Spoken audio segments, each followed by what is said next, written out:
What's happening, guys? My name is Words, and today let's talk about this awesome little game that is on Game Pass. For those of you that have Game Pass, I believe you should give this game a try. Now, who would have believed that in 2023 we will be playing pixel game? But that's what we're doing right now because it's a lot of fun. This is a very nice game for you to try, and I am going to give you a beginner's guide because I have been playing this game for the past few days, just learning the ins and outs of this game, and I don't see too many beginner's guide on this game, so I decided that I'm gonna do that for you guys, and hopefully this helps somebody out. Now, when you first start the game, the first thing you're gonna do, you're gonna create your character, give it a name, and you have to choose the best character for you. So don't worry about anybody else. I tell you to pick this and pick that. You just have to mess around with the game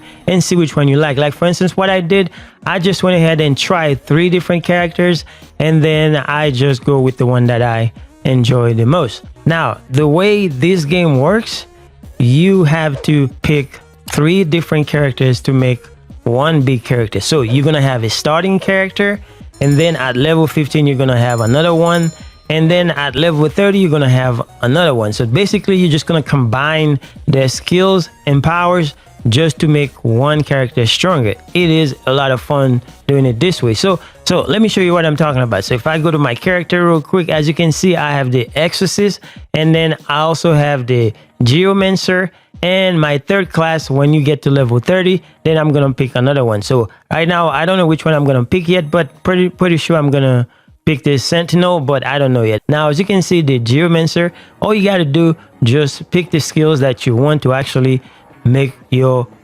main character stronger. Like for instance, I start with the Exorcist, and then I just play until I get to level 15, and then once I get to level 15, and then I pick up the Geomancer and I start going to the passives and then see what I need to do from this character, the ones I need to pick, and then I pick the skills that I want, and then I just make that character have a lot of fun. So that's the main thing about this game, but that is not the most important, because this one is a lot of trials and errors, because you're gonna just have to try different skills to see what works the best for you. Just have fun with the game. And that's the beauty of this game, because you can do whatever you want. You can never actually follow somebody else's build, because you're never gonna have the same thing. You're never gonna have the same items, and so you're gonna have to create your own build. Now you can look at somebody's build and then decide that you wanna just mirror it just for some aspect of it, but you can never really actually just play with somebody else's build. So just keep that in mind.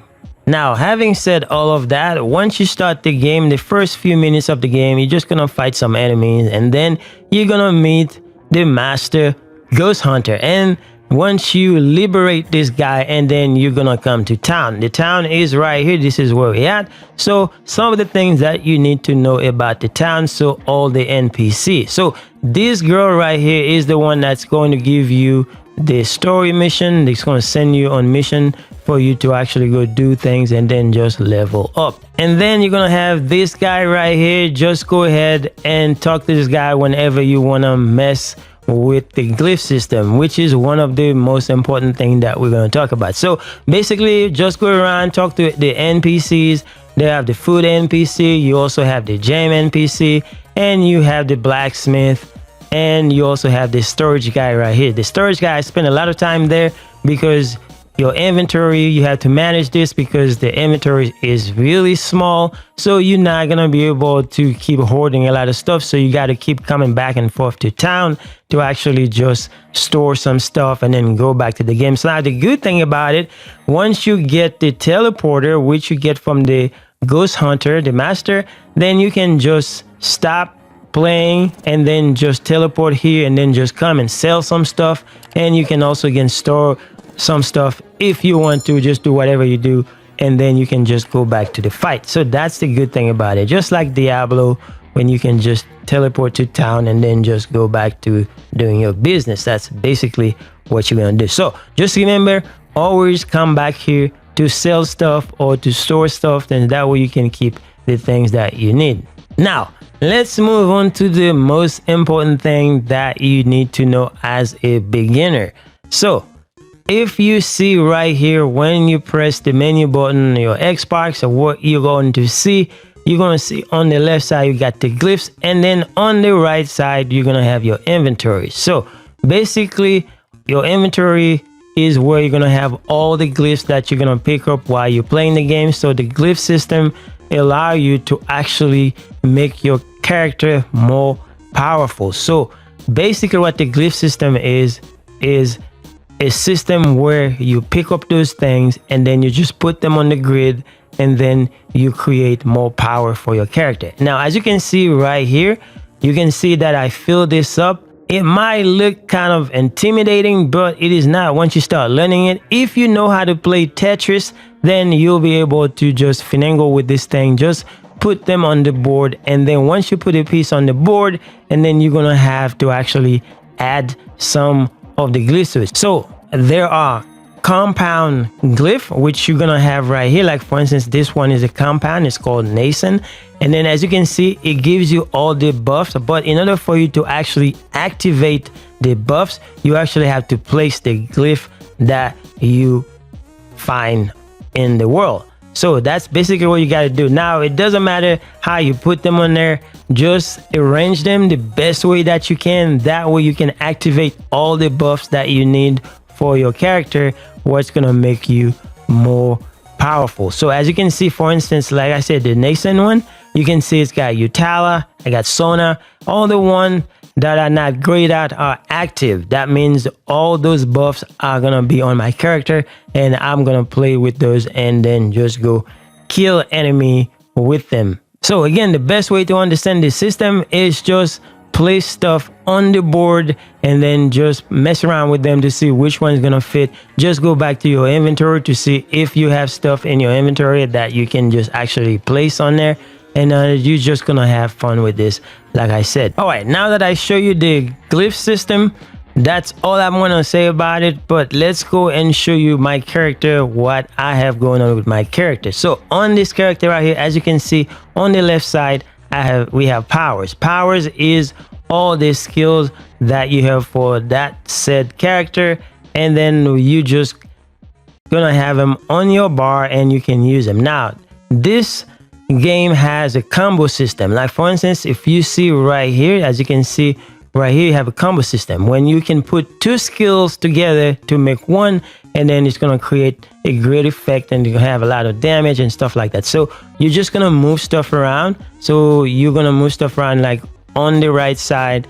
You're just going to place them on this board, and then once you place them on the board, what you can do is if you put two together, and then it gives you that effect, and then you're gonna see that you have that combo going on for you. Now, another thing you can do is if you don't want to use combo, you just put whatever skill that you want to do, and then just go ahead and then just buy them on this side of them, to the left of them, to the right of them, on top of them.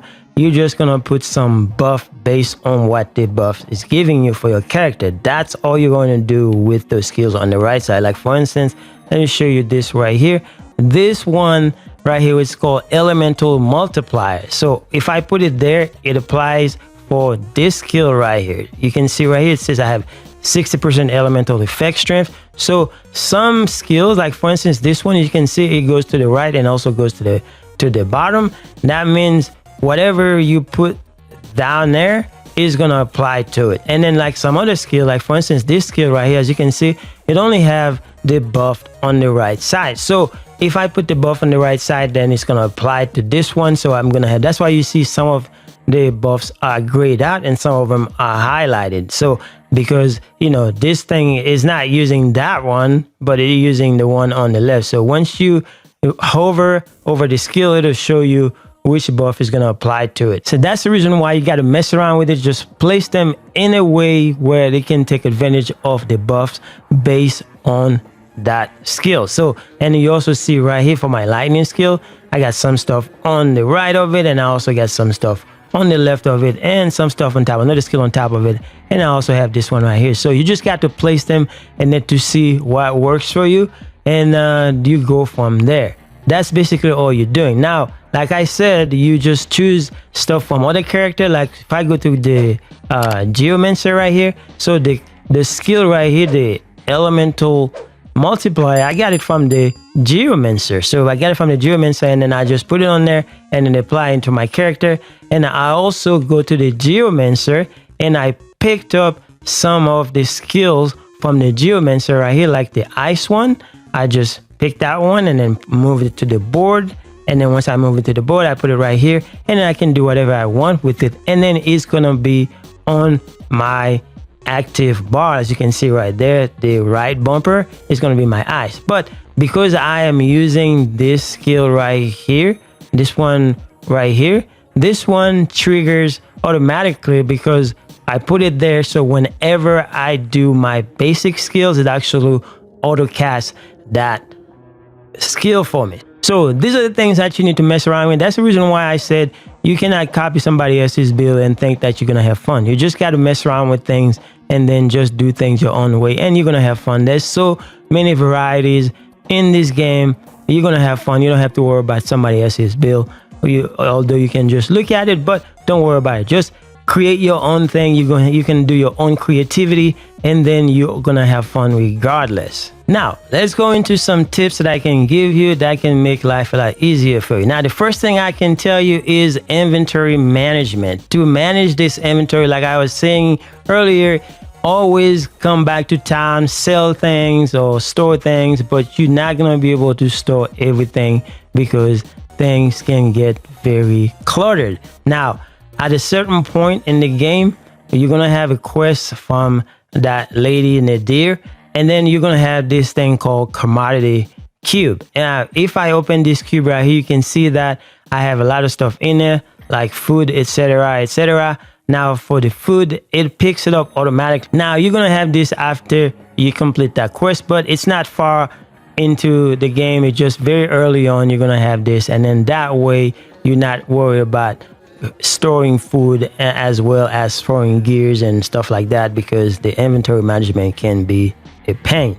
Now, talking about food, like I said, every time you see those shiny things in the world, make sure you pick them up. And then when you come to this lady right here, and then you can see the food system. Now the food system, if you have the ingredient, you can just create recipes, and then with those recipes, once you put them on there, then that gives you the buff. A buff is permanent for your character. Now you get them at level 10, 15, and then at level 20, and then you're gonna unlock them. So as you can see right here, I have 3 buffs available right now, but I also have a 4th one that I have not put anything in it. I'm just gonna have to go in there and just choose a menu and then just add it to my character. Like for instance, if I want to add this one right here, I look at the buff. It says it give you basic attack speed, which is a good buff, but you know, there could be some better things that you need. You just pick the one that's gonna make your character more powerful. So you just click on it, and then it goes to the slot, and then you go on your merry way. And then once you unlock all the slots all the way to level 40, then you can just put 6 different recipe in there, and then you're gonna get the buffs, and then just forget about everything you do. You're gonna have the benefit of it, and you can always come back and just press the X button you see right here, and then you just can delete it and then add some other ones based on what you need. So that's how this works. Now, some of the things you need to know about the game to make your character a lot stronger is the gear system. Now with the gear system, as you can see right here, some of the gears are gonna have slot for you to actually put gems on them. So you can put gems in all your gear if you have slot in them. So this one doesn't have slot, I can put any gem on there, but the ones that have a slot, and I can just put it on there. So all you gotta do is just click on the gem and then just go and then see which one that has a slot available, and then you just put it on there, and then it's gonna give you that effect based on what the gem do. Some of the gems are like fire, lightning, or ice, or whatever. Like for instance, this one is lightning, and you can see the kind of buffs that it gives you, whether you put it on your scarf or a hat, or whether you put it on your weapon. So for this one, if I put it on the weapon, I'm gonna have that 15 additional lightning damage. So basically you just have to keep your gems in your store whenever you need them, and you can just go and slot it into your weapon or your gear. Now if you put a gem in the gear and you want to get rid of it, so you got to go come see this lady right here. As you can see right here, if you want to just get rid of something, just place the item there, just move it over there, and then you're just gonna pay 400 coins to actually just destroy the gem, but you're gonna keep the gear. Or you can just destroy the gear and then you just keep the gem, so whichever one that is beneficial for you. So it's gonna cost you some coins, so that's the reason why you need to make sure that you keep grinding for those coins. Things get very expensive in this game, and as you can see, this guy right here, this guy can be very expensive. You got 1,000 coins to just change a glyph. You can change the shape of the glyph, and then it's gonna cost you 1,000 coins. Now if you go to the blacksmith, this guy is one of the most expensive guy in the game. As you can see right here, if you want to add a socket or a slot to your gear, it's gonna cost you 4,000 coins. Now here's the tip I can give you. Now as you can see right here, if I come here to this vendor, and as you can see, she's got this item right here that's called a gem pouch. It costs 30,000 coins. So early on in the game, I would suggest that you do not spend your coin on trying to upgrade things, that kind of stuff. Just save your coins until you can actually buy this gem pouch. This gem pouch is going to help you with your inventory. If you have this, it's going to start picking up things for you automatically, and then you're going to have to worry about stuff, and it's going to make life a lot easier for you in your inventory management. So that's one tip I can give you about this coin system. Now those are some of the tips that I can give you. I know there's a lot more things going on out there, but you know, those are the ones that I wanted to touch on. So basically, remember, create your own build. Don't worry about anybody else's build. Try different characters, and then just go ahead and have fun, play the game, and tell me in the comment how you enjoy the game. Anyway guys, that's all we got for today. Hopefully this was helpful for someone. Thank you guys for watching. I will see you guys in the next one.